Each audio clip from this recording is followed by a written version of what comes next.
narrative of Arnold Braxton, Underground Railroad conductor, enslaved in Kentucky, 1840 to 1865. Interview conducted in 1938 in Evansville, Florida, Federal Writers Project.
Most slaves didn't know when they were born.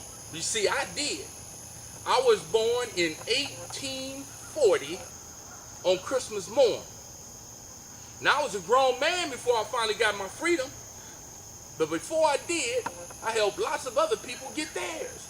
Might have been 200-300, way more than 100, I know for sure. But now, I didn't have any idea I was going to get mixed up in anything like this. Until one special night, I went courting at another plantation. I went to this old woman's house, and she said she had this real pretty girl, and would I take her across the river to the free state of Ohio. Now I got scared and I backed out in a hurry. But then I saw that girl. Wasn't long before I was listening to where to take her and where to leave her on the other side. Now, I don't know how I rowed that boat across the river. The current was strong and I was trembling. I couldn't see a thing in the dark. But I felt that girl's eyes. Well, I don't know if it's a long time or a short time now. It's so long ago. But it was a short time. But it was a long time rowing and worrying.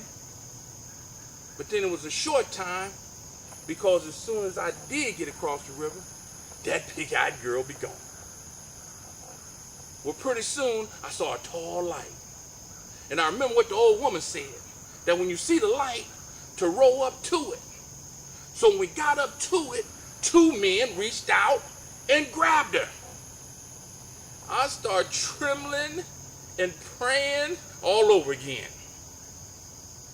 And then one of them reached down and grabbed my arm.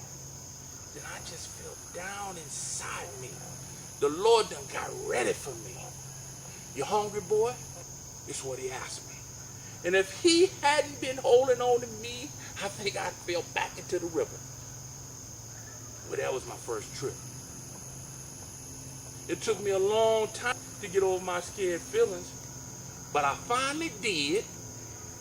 And soon I found myself taking 2 and 3 and sometimes a whole boatload. It got so I'd make 3 and 4 trips a month. Now I never saw my passengers. It would always be the black night of the moon. We'd meet in a cabin or in an open field. And they always had to say the password before I take them across. The password was something like Menard. It's out the Bible. Now, I'm not sure what it meant. I'm going to need everyone here to say Menard.